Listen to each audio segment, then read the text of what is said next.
देश में आम आदमी से जुड़ी सबसे बड़ी चिंता क्या होती है? अब आप कहेंगे महंगाई, यही ना। अब इसको लेकर एक नई रिपोर्ट सामने आई है।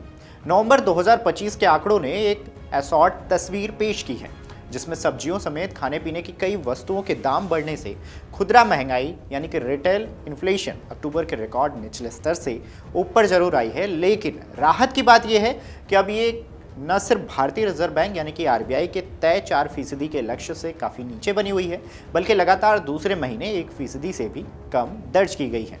एनएसओ के ताज़ा आंकड़ों के मुताबिक सीपीआई यानी कि कंज्यूमर प्राइस इंडेक्स पर आधारित रिटेल इन्फ्लेशन नवंबर में बढ़कर 0.71% पर पहुंच गई, जबकि अक्टूबर में यह 0.25% के रिकॉर्ड निचले स्तर पर थी।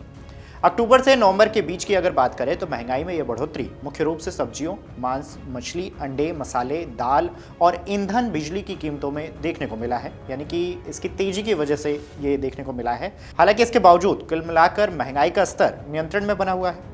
आपको बता दें कि इससे पहले सितंबर 2025 में रिटेल इन्फ्लेशन 1.44% रहा था, यानी कि नवंबर का आंकड़ा जो सामने आया है उससे भी काफ़ी नीचे है। इस तरह खुदरा महंगाई लगातार 10वें महीने आरबीआई के 4% के लक्ष्य से नीचे बनी हुई है, जो मौद्रिक नीति के लिहाज से एक सकारात्मक संकेत माना जा रहा है। एनएसओ के आंकड़ों के मुताबिक कीमतों में कुछ गिरावट के बावजूद खाने पीने की वस्तुओं में महंगाई दर में मासिक आधार पर बढ़ोतरी दर्ज की गई है। नवंबर में खाद्य महंगाई दर जो है वो -3.91% रही, जबकि अक्टूबर में ये -5.02% देखने को मिली थी।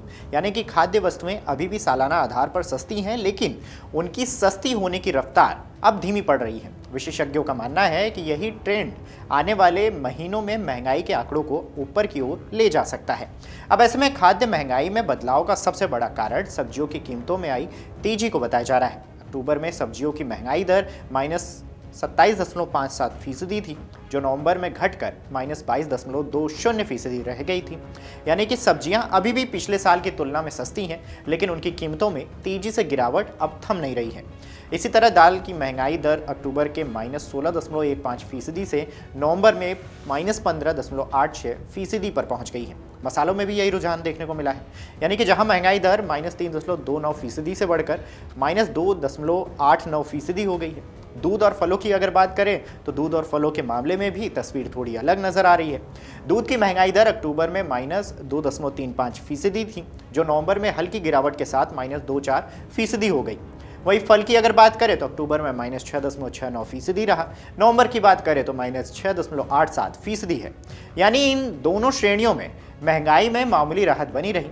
मांस, मछली और अंडे की कीमतों में भी उतार चढ़ाव देखने को मिला। मांस मछली की महंगाई दर की अगर बात करें तो -1.74% से बढ़कर -2.50% हो गई, जबकि अंडों की बात करें तो महंगाई दर -1.33% से घटकर -3.77% पर पहुंच गई। ईंधन और बिजली की कीमतों में भी मामूली बदलाव दर्ज किया गया है। इसी श्रेणी में महंगाई दर अक्टूबर के -1.98% से नवंबर में -2.32% हो गया। वहीं फूड बेवरेजेस में महंगाई दर -3.72% से बढ़कर -2.7% हो गया है। पर्सनल केयर और पान, तंबाकू जैसे उत्पादों में हालांकि महंगाई दर में खासा बदलाव नहीं देखा गया और ये श्रेणियां गहरे नकारात्मक स्तर पर बनी रही। हालांकि इस बीच शहरी और ग्रामांचल इलाकों में ये जो महंगाई दर है इसमें अंतर जरूर देखने को मिला है। आंकड़ों के मुताबिक नवंबर में शहरी और ग्रामीण इलाकों में दोनों क्षेत्रों में खुदरा महंगाई अक्टूबर की तुलना में बढ़ी है।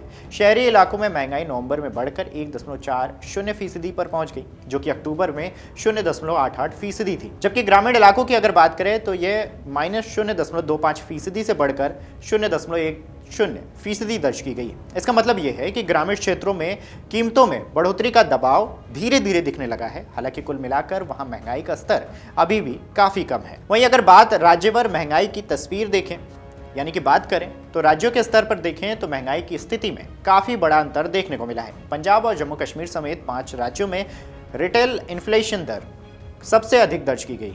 केरल इस सूची में सबसे ऊपर रहा है, जहां खुदरा महंगाई 8.27% पर पहुंच गया। इसके बाद कर्नाटक 2.64%, जम्मू कश्मीर में 2.61%, तमिलनाडु में 2.08% और पंजाब में 1.65% महंगाई दर दर्ज किया गया है। इसके उलट उत्तर भारत के कई राज्यों में महंगाई बेहद कम या फिर नकारात्मक स्तर पर रही। उत्तर प्रदेश में खुदरा महंगाई -1.06% रही है, जबकि हरियाणा में -0.26% दर्ज की गई है। दिल्ली की अगर बात कर ले तो दिल्ली में महंगाई 0.34%, उत्तराखंड की बात कर ले तो उत्तराखंड में 0.67% और हिमाचल प्रदेश में 0.92% रही। ये आंकड़े बता दें कि राज्यों के बीच महंगाई का दबाव समान नहीं है और क्षेत्रीय कारक इसमें अहम भूमिका निभा रहे हैं।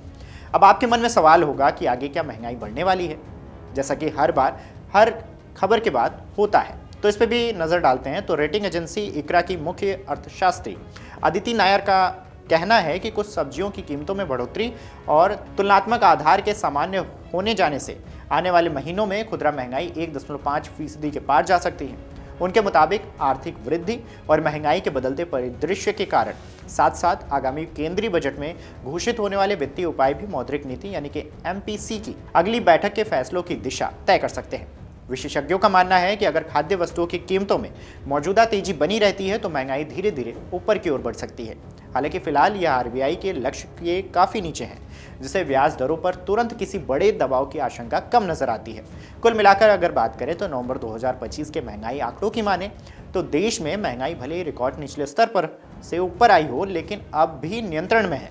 आम उपभोक्ता के लिए ये राहत की खबर है। खुदरा महंगाई लगातार 10वें महीने 4% के दायरे से नीचे बनी हुई है और लगातार दूसरे महीने 1% से भी कम दर्ज की गई है। हालांकि सब्जियां और कुछ दूसरे खाद्य वस्तुओं के दामों में आई तेजी यह भी इशारा करती है कि आने वाले महीनों में महंगाई का रुख ऊपर की ओर हो सकता है। ऐसे में आप सबकी नजरें आगामी बजट, मौसम की स्थिति और मौद्रिक नीति समिति के अगले फैसलों पर टिकी रहेंगी, जो यह तय करेंगे कि महंगाई की यह राहत कितने समय तक बनी रहती है और इस पर क्या बदलाव आता है। अगर आप ये वीडियो YouTube पर देख रहे हैं तो हमारे चैनल को सब्सक्राइब कर बेल आइकन दबाएं और Facebook पर देख रहे हैं तो हमारे पेज को लाइक करें।